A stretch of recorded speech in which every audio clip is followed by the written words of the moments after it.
नमस्ते। आज हामी निकै नै सुन्दर उपन्यास प्रतिरूपका लेखक खगराज बरालसँग छौँ र यस पुस्तकमा के छन्, के विषयवस्तु छन् भनेर चाहिँ आज हामी असँग सानो कुराकानी गर्नेछौँ। नमस्ते सर। नमस्कार। सर, प्रतिरूप म आफै पाठक भएर नै सोध्न खोजेँ। निकै नै सुन्दर लाग्यो सर मलाई पढ्दाखेरि। पुस्तकका लागि चाहिँ धेरै धेरै धन्यवाद यति राम लेखिदिनु भएकोमा। पुरै पढ्नुभयो? हजुर, मैले पढेँ। अनि मलाई केही प्रश्नहरू छन् पाठकै भएर पनि। ठिक छ। प्रतिरूप नै शीर्षक चाहिँ किन राख्नुभयो? समय यसको नाम चाहिँ मैले प्राय लेख्दाखेरि शीर्षक राखेर लेख्दिनँ। कथा लेख्दै गइसकेपछि अथवा त्यो आख्यान लेख्दै गइसकेपछि अथवा कुनै निबन्ध लेख्दै गएपछि अन्त्यमा त्यसको शीर्षक चयन गर्ने हो र चयन गर्दाखेरि कतिपय चाहिँ पाठकहरूको जुन हामीले पाण्डुलिपि पढ्न दिन्छ नि उहाँहरूले सम्पादकले जुन मैले पहिला त यसको नाम त काली पो राखेको थिएँ नि त। किनभने यसको पात्र काली छन्, तर कालीले त्यसको उपन्यासको झन्डै 60% चाहिँ कभर गर्ला त्यसको। हुन त स्टोरी त्यसरी नै गएको छ, तर त्यहाँ नवीन छ। त नवीनको यो वास्तवमा सुरुदेखि नै अन्त्यसम्म नवीनको उपस्थित भएको हुनाले नवीनको जुन अनुहार जो प्रवीणसँग मिल्न गएको नि त, त्यो चाहिँ एउटा प्रतिरूप भनेको उस्तै देखिने त्यो अर्थमा राखेको हो। यो जब मैले पढ्दै गएँ सुरुको 50 पन्ना चाहिँ बिस्तारै कथाको भूमिका बाँधिँदै जान्छ। अनि जब बल्ल हामी कथामा छिर्छौँ निकै नै रोमाञ्चक हुन्छ, विभिन्न मोडहरू लिन्छ कथाले। जब लेख्दै हुनुहुन्थ्यो यहाँ एउटा जुन पात्र भन्नुभयो जो विद्यार्थी छ, ओभरसियर बन्छ, इन्जिनियरको तयारी गरिरहेको हुन्छ, त्यो पात्र लेखिरहँदाखेरि सरले कसैलाई परिकल्पना गरेर अथवा कसैको इमेज थियो सरको? अनि त्यो इमेज भन्दा नि इमेज त पक्कै थियो, त्यो विगतको हो होइन। विगतमा जुन अब रूपन्देहीको छ, म त्यहीँ जागिर सुरु गरेको। त्यतिखेर मसँग काम गर्ने ओभरसियरहरू पनि हुनुहुन्थ्यो। अब उहाँहरूले यो त फेरि एउटैको कथा भने मल्टिपल कथाहरू बहुकथालाई मालामा उन्या हुनाले उसैको जिन्दगीसँग त पुरै प्रतिनिधित्व गर्दैन। तर ती कुराहरू ल्याउँदाखेरि उहाँहरूले चाहिँ त्यो ओभरसियर जुन छ अहिले सब इन्जिनियर भन्छ त्यो पढ्दाखेरि अथवा कसरी दुःख गरेर पढियो।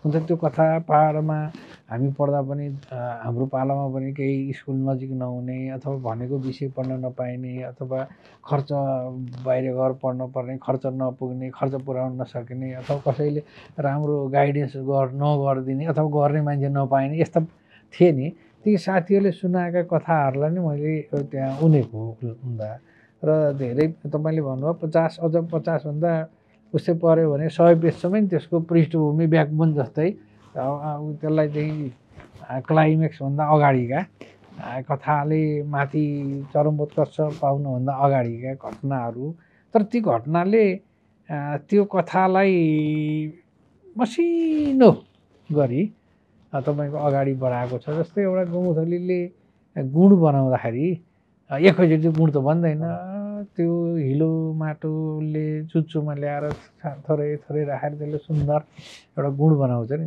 वास्तवमा यसमा धेरै कुराहरू आएका छन् र हरेक कुराहरूको आफ्नो भ्यालु छ।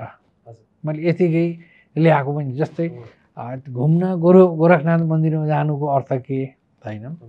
अब त्यहाँ अब त्यो महत्त्वपूर्ण त त्यो रिक्सा दुर्घटना हो, त्यो त रियलै मैले देखेको घटना हो होइन।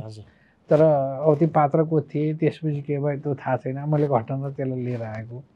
अब त्यहाँ चाहिँ तपाईँको रूपन्देहीमा जुन के अरे भोजपुरी अवधि मिक्स भएको भाषा बोलिन्छ, त्यो भाषाको पनि अलिकति लवजहरू ल्याउने प्रयास गरे हो।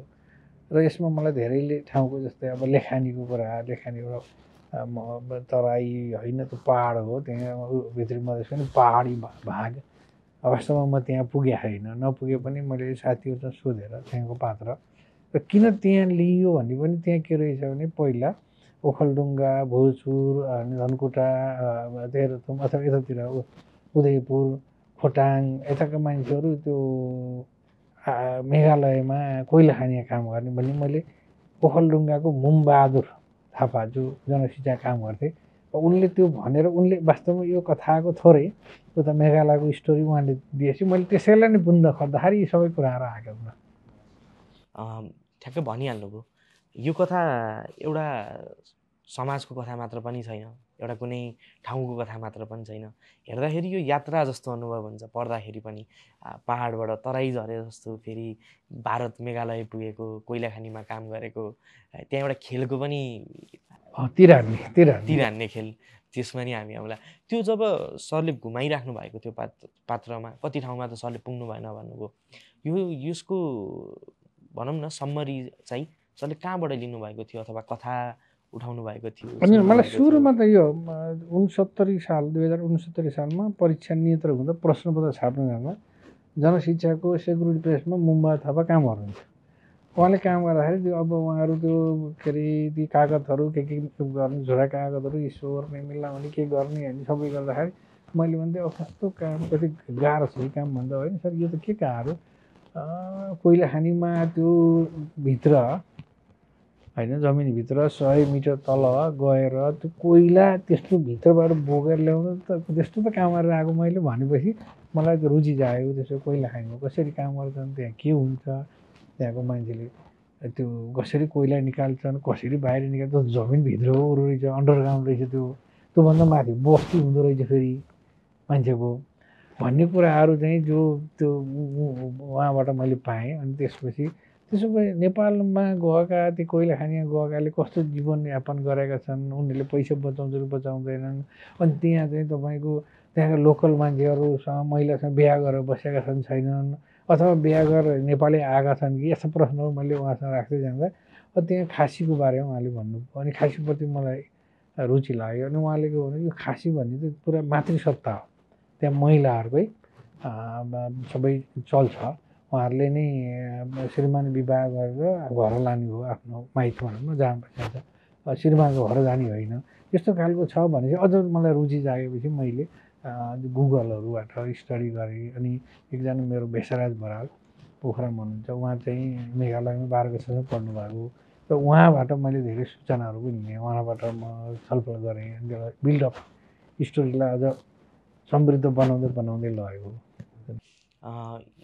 पढ्दै जाँदाखेरि पनि उपन्यास भनिसकेपछि एउटा कथा मात्र हुन्छ, कथा पढिसकेपछि सकिन्छ जस्तो लाग्छ। तर पछि पढिसकेपछि सम्झिँदा पनि यहाँ धेरै समाजका विसङ्गति भनौँ अथवा जे चलिरहेका नराम्रा चिजमाथि घुमाएर प्रश्न पनि सोध्नु भएको छ। जस्तै नागरिकताको कुरा भयो, विभेदको कुरा भयो, होइन, एउटा परिवारमा गरिने भेदभावको कुरा भयो, अनि समाजमा हुन्छ नि एउटा कुनै महिला प्रेग्नेन्ट भइसकेपछि पाउने दुःख, त्यो भनौँ न एउटा प्रश्न उठाउनु भएको छ नि त।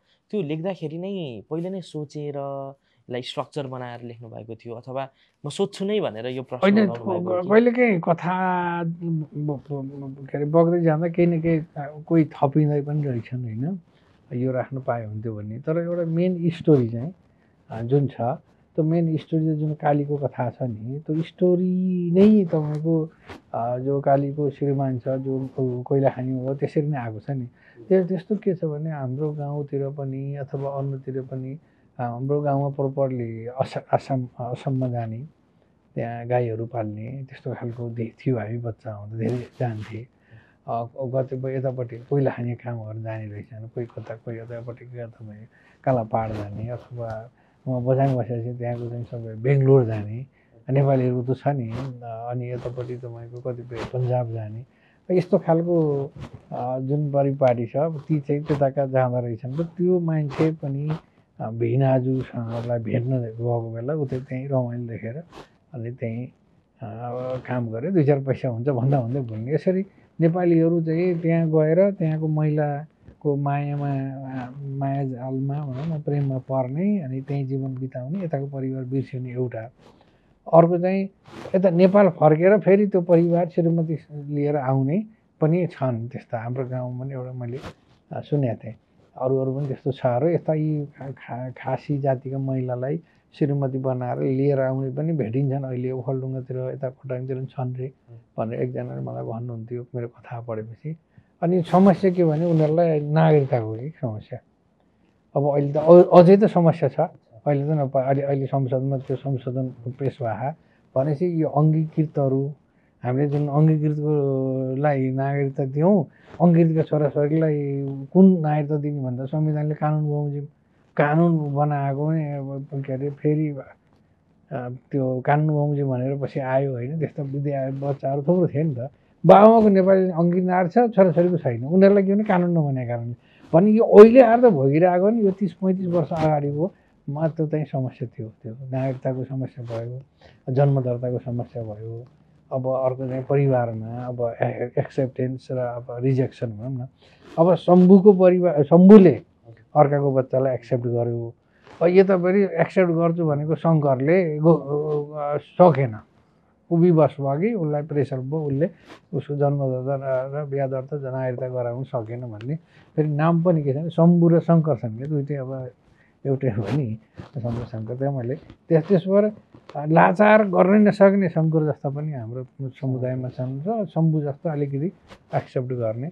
तर एउटा अझै पनि मलाई के लाग्छ भने त्यो उपन्यास मैले जुन समापन गरेपछि पनि अब नवीनले शम्भुसँग कस्तो व्यवहार गर्ला अथवा शम्भुसँगको उसलाई कसरी होइन कसरी त्यसको शम्भुको महानतालाई उसले कसरी अझ नतमस्तक होला भन्ने कुरो त बाँकी नै छैन होइन। अर्को चाहिँ अब जुन हामीले मैया भनेको छ मारिया हो उसको नाम खासमा, अब क्याथोलिक त्यो नाम पनि मैले त्यहाँबाट सोधेर त्यहाँ खासीहरूको नाम के हुन्छ तिनीहरूको भनेको सामान्यतया अङ्ग्रेजी टाइप मारिया यस्तो टाइपको नाम रहेछ। अब मैले हेरेँ त्यहाँ विद्यार्थीको नाम के छन् भनेर पनि मैले गुगल सर्च गरेर खोजेँ हेरेँ। तपाईँको यसको लागि त मैले लामै 2 वर्ष त मैले हुन त लेख्न अलिक पहिले सोचेको तर पछि लेखेँ, तर 2 वर्ष त मैले स्टडीमै र राइटअपमै लागेँ।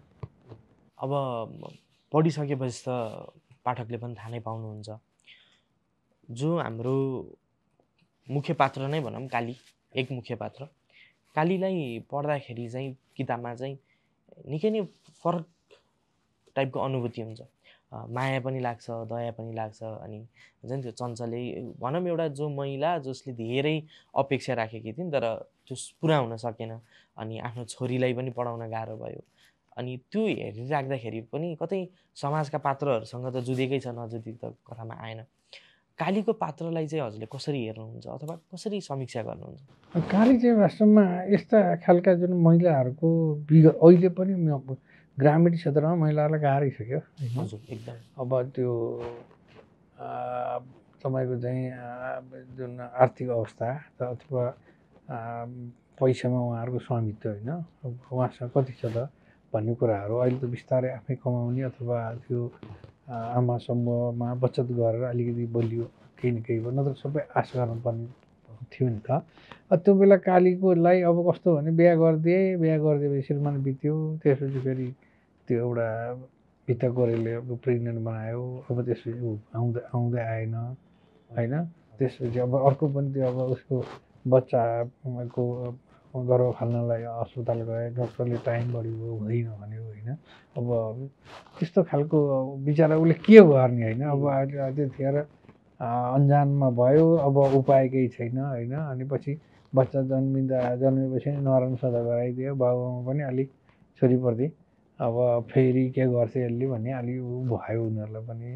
अब ऊ पनि अब बच्चीलाई पनि वास्ता नगरेपछि ऊ चाहिँ फेरि कामको खोजीमा यता आफ्नो काकाकी एउटा छोरीको उसमा आयो, त्यो जुन गार्मेन्टको काम गर्छ। यस्ता खालका घटनाहरू हामीले देखेका सुनेका भवन कालीलाई त्यसरी क्रिएट गरेको। अब नामै काली किन रह्यो भन्ने पनि हुन्छ कि वास्तवमा होइन। काली भनेको हाम्रोतिर पहिला चाहिँ त यो सामान्य नर्मल नाम थियो कि, अहिले त वास्तवमा राख्दैनन् त्यस्तो। काली भनेको ब्ल्याक बुद्ध रहेछन्, तर त्यहाँ काली भनेको चाहिँ भद्रकाली दुर्गाको नाम हो नि। हजुर त्यसबाट काली धेरै जस्तै सीता राखे जस्तै काली पनि राख्ने चलन थियो कि। त्यो हिम्मत त्यो रेजिलियन्सको पनि जयन्ती मङ्गलकाली भद्रकाली कपालिनी दुर्गा क्षमा शिव स्वाहा सदा नमस्तुते भने दुर्गाको धेरै नाममा काली पनि भएको हुनाले महाकाली भनेपछि अनि काली भने न मैले त्यो टिपिकल होस् भनेर त्यो नाम राखेको कि काली नै किन राख्ने भने। अब उसको भोजनालयको नाम के अरे पसलमा जयकाजी भोजनालय भनेर उसले नाम पनि त्यसरी राखेको छ नि। अब कालीले किन राख्यो भन्ने पनि मान्छे दर्शक के अरे पाठकलाई लाग्न सक्छ कि वास्तवमा एउटा साहस पनि छ उनको होइन, हिक्मत पनि गर्छिन्, तर विवश पनि छ। विवश पनि यो पढ्दै जाँदाखेरि अब कतिले त नपढ्नेले त खासै थाहा पाउनुहुन्न होला, तर मैले चाहिँ यो पर्सनली सोध्न खोजेको चाहिँ पछितिर हेर्दाखेरि हामीले शङ्करलाई त्यति देख्दैनौँ कि त्यो बेला शङ्कर कहाँ छ सर? पछि भनेको काली पछि यता होटेल चलिराख्दाखेरि चाहिँ कहाँ त्यो शङ्कर कस्तो रहेछ भने नि शङ्कर चाहिँ अब बिमात्री रहेछ होइन।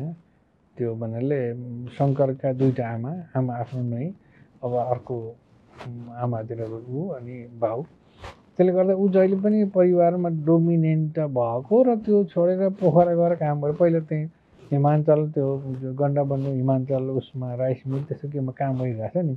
अब ऊ चाहिँ अलिकति सोझो अलिक त्यति ऊ खालको चलाख नै के, त्यसले गर्दा हप्का पनि डराइहाल्ने त्यो खालको स्वभाव उसको छ। र अनि किनभने उसको आमा थिएनन्, त्यस्तै उसमा बिमात्रीमा हुर्क्याएको सौतनी भनौँ न व्यवहार खेपेको, त्यस कारण ऊ चाहिँ उतै पोखरातिर गएर त्यहाँ काम गरेर बसेको। पछि उसलाई पनि कसैले बिहा गरिदियो पनि भन्ने, कसैले नभन्ने, बिहा गरिदिनु कसैले चासो नराख्ने। अहिले काली देखेपछि त्यसको बच्चादेखि उसलाई किन त्यो भित्र त्यस्तो ऊ गरेर उसले प्रस्ताव राखेको थियो कि अर्को मार्फत। र त्यसपछि ऊ आएर नि त्यति ऊ सङ्घर्ष गर्ने त्यहाँ मेरो अंश ल्याऊ म यो गर्छु त्यो गर्छु भनेर त्यो विवाद गर्न त्यो गर्न ऊ नचाहने क्या, त्यस्तो खालको कि। त्यो भएर सिम्पल एकचोटि त लाने कोसिस गरेको छ घर होइन, तर त उसले सकेन। र त्यो कुरा विवशता चाहिँ कालीले बुझेपछि उनले धेरै प्रेसर पनि गरेन, यिनबाट हुँदैन भनेर लाग्यो। ठिकै छ अब जे हुन्छ यसरी भोग्ने हो। र समस्या के हो भने अस्मिताको समस्या आयो कि होइन। अब एसएलसी त गरिनु त नाम अर्कै लेखाएको छ हेर्नु बाबुको नाममा होइन। अब त्यो चाहिँ कसको लेखौँ भनेर सोध्छ उसले। ऊ छोरी पनि कन्फ्युजनमा छ कि बा भन्छ बाले बा जस्तो व्यवहार पनि गरिराखेनन् होइन। अब रियल बायोलोजिकल भाउ पनि होइन फेरि, तर त्यो कुरा अस्मितालाई थाहा छैन भन्ने कुरो त यहाँ खुल्या छैन। उता प्रवीणको के अरे नवीनले पछि थाहा पाउँछ आमाले भनेर, त्यो पनि आफ्नो शम्भु आफ्नो बालाई नभन्ने शर्तमा चाहिँ उनीहरूले त्यो फोटो देखेपछि त्यसले गर्दा त्यहाँ फोटो खिचे तिनीहरू, त्यहाँ मिठाई खाए फोटो खिचे गए, तर त्यो फोटोको कति भ्यालु रहेछ त पछि त्यो वास्तविकता खोल्नलाई होइन। र अनि तपाईँको चाहिँ उसले अस्पतालबाट बेहोस भएर होसमा आउँदाखेरि त्यो मान्छे जस्तो जुन शब्द बोल्छन् नि त्यो सामान्य ऊ थियो, तर त्यसले त धेरै अर्थ राखेको रहेछ नि भन्ने कुरा चाहिँ त्यो पाठकले पछि लिङ्क गर्नु त। अहिले तुरुन्तै त्यो पढ्दा त लिङ्क हुँदैन, पछि सकिने बेलासम्म थाहा हुन्छ। खासमा भन्यो भने यो किताबमा माया पनि छ, बिछोड पनि छ, अनि प्रेम पनि छ, अनि झगडा पनि छ, कहीँ अलिकति डिससेटिस्फ्याक्सन पनि छ। यो सबै मिलाएको अब पाठकले पढिसकेपछि थाहा पाउनुहुन्छ। धेरै भन्यो भने फेरि खुलिन्छ किताब पनि, किताबलाई पनि धेरै नखोलौँ फेरि पाठकलाई पनि रमाइलो लाग्छ। अब अन्तिमतिर चाहिँ सरलाई केही नयाँ पाठक जसले प्रतिरूप पढ्न खोज्दै हुनुहुन्छ उहाँहरूलाई केही सन्देश सुझाव केही दिन? वास्तवमा यो प्रतिरूप भनेको अब म सैद्धान्तिक रूपमा उपन्यासको जुन सिद्धान्त छ अथवा उपन्यासका तत्त्वहरू छन् यी आदिमा आधार बनाएर लेखिएको होइन। वास्तवमा यो के बन्धन मुक्त भएर लेखिएको। अब बल्ल यसलाई त्यो हिसाबमा कति छ भनेर हेर्ने हो कि उपन्यासको सिद्धान्तमा कतिको जँच्यो त होइन। त्यो सिद्धान्तमै बसेर त्यसै अनुसार लेख्दाखेरि त फेरि हाम्रो कथा त्यसरी आउँदैन, फेरि कथालाई अप्ठ्यारो पर्छ नि। अब त्यसले गर्दाखेरि अब पाठकहरूले यसलाई हेर्दाखेरि तपाईँको चाहिँ के अरे उपन्यासको सैद्धान्तिक रूपमा हेर्दा पनि हुन्छ, व्यवहारिक रूपमा कसरी यसको कथा कथन अगाडि बढेको छ भन्ने कुरा पनि हेर्दा हुन्छ, पढ्दा हुन्छ। तर धैर्य गरेर चाहिँ पढ्नुपर्छ। सुरुका 5-6 अङ्क पढ्दैमा अनुमान हामीले लगाउन चाहिँ, किन मैले त यसलाई के भने यो त तपाईँको कुनै सप्ताह अथवा पूजाआजा गर्दा हामीले पूर्वाङ्ग गर्छौँ नि। पूर्वाङ्ग भने अघिल्लो दिन नै हुन्छ नि, त्यो हो। ती चाहिँ सेटिङ मात्रै हुन्, इन्भाइरोमेन्ट वातावरण सेटिङ त्यसलाई हामीले बनाइसकेपछि त्यसको चाहिँ साङ्गे भइन्जेलसम्म बल्ल त्यसको सबै कुराहरू आउँछन् होइन। ती कुराहरू पाठकहरूले अध्ययन गरेर मलाई चाहिँ प्रतिक्रिया दिनुभयो भने म चाहिँ खुसी हुन्थेँ। किनभने यो मैले त्यहाँ पाठकहरूलाई पनि कुरै नै लेखा हो। मैले त म आफैलाई लेखेको त होइन। किनभने यस्ता कथाहरू हाम्रो समाजमा छन्। अब त्यो फेरि धेरै कथाहरूलाई बुनेको हुनाले धेरै कुराहरू यसमा थाहा पाइन्छ। त्यो 35-40 वर्ष अगाडिको अहिलेसँग ठ्याक्क त्यही खोज्दाखेरि मिल्दैन नि होइन। जस्तै त्यहाँ चाहिँ यो फेरी लाउने कुरो पनि आएको छ, अनि मैसी दुहेको छ, कोदो माडेको, यस्ता कुराहरू पनि छन् नि। अनि तिजका कुराहरू पनि छन् होइन। अब एउटा मलाई त्यो ठ्याक्कै त्यो गर्दाखेरि आएको क्लिक भएको थियो। त्यसरी म दौमरीमा टिचर ट्रेनिङमा टिचरहरूलाई ट्रेनिङ गराउँदाखेरि अब धेरै जिल्लाका टिचरहरू हुन्थे, थुप्रो हुन्थे। अनि प्रायः हप्ता उहाँहरूले पिकनिक राख्नुहुन्थ्यो। हामी त्यहीँ भएको बेला पिकनिकमा हामी उहाँ पनि सहभागी हुन्थ्यौँ। अनि पिकनिक खाने सबै ठिक्क परिरहेको ठिक्क भएन एकजना महिला टिचरको उहाँको श्रीमान बित्यो खबर आयो क्या होइन। अनि हामीलाई त त्यो पिकनिक कुनै अर्थै रहेन कि वास्तवमा होइन। पछि मैले त उहाँलाई म्याग्दी हुनुहुन्थ्यो, पछि म्याग्दी जाँदा नि भेट्न नि खोजिरहेको थिएँ, तर भेट भएन। उहाँलाई समयमा हामी जान सकेनौँ भन्नाले यहाँ पनि ठ्याक्कै कालीको श्रीमान बितेको छ, तर उसलाई भनिएको छैन होइन। उसलाई त ससुरा बितेका हुने लग्यो होइन, तर उहाँलाई होइन रहेछ त्यो तिजको बेलुका होइन। त्यो बाटो त्यस्तो छ, पानी त्यस्तो परेको छ होइन। बेलुका राति उहाँ पुऱ्याए, तर बिमार हो होइन। अब 1 वर्ष उपवास धेरै भएको छैन, यस्तो खालको पीडाहरू। त्यो सम्झेको कुरा चाहिँ ठ्याक्कै भर्खरै बिहे गरेर फर्किँदाखेरि त्यो चप्पल चुट्टिँदा त्यो उनीहरू आउँदाखेरि जुकाले असारमा जुकाले टुट्दा असारमा जुका लाग्छन्। त्यसपछि आएर उनीहरू के अरे हेम्जाबाट पोखरा आए, जिप चढेर त्यहाँ मिठाई खाए होइन। मिठाई भनेको पिपलगढी सुन्तले केसरी बुझेको कालीलाई अब इन्डिया बसेर आएकाले मिठाई खुवाउँदा त अचम्म लाग्यो।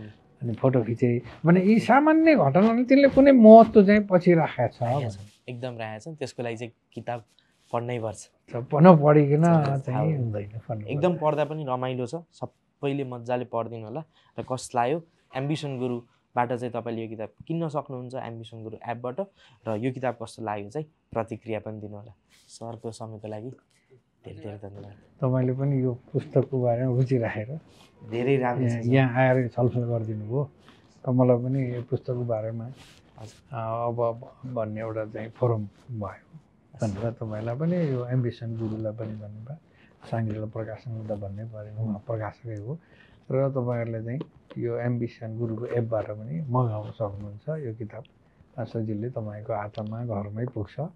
र यो पढेर विशेष गरी नेपाल र नेपाल बाहिर रहेका नेपालीहरू, विशेष गरी मेघालयका नेपालीहरू, अब असमका नेपाली, सिक्किमका नेपाली मातृभाषीहरू सबैलाई, र अब अन्य त्यहाँभन्दा बाहिर अब त्यहाँ के अरे देहरादुन लगायत हाम्रो अब तेस्रो मुलुक विश्वका मुलुकहरूमा अमेरिका, बेलायत जता बसेकालाई पनि यो किताब चाहिँ तपाईँले एम्बिसन गुरुको एप्सबाट तपाईँले चाहिँ अरूबाट पनि पाइन्छ होला। यो डिमान्ड गऱ्यो भने पढ्नु होला, पढिदिनु होला। र तपाईँलाई लागेको कुराहरू मलाई यही तपाईँको मेरो इमेल छ, इमेलमा मलाई तपाईँहरूले फ्री स्टप पोषण दिनुभयो भने आगामी दिनमा यसमा गर्नुपर्ने परिमार्जन र थप नयाँ सिर्जना गर्ने त्यस्तो अवसर मिल्यो भने म त्यसलाई सकेसम्म परिमार्जन गर्छु, आफ्नो लेखनलाई परिष्कृत गर्छु। धन्यवाद।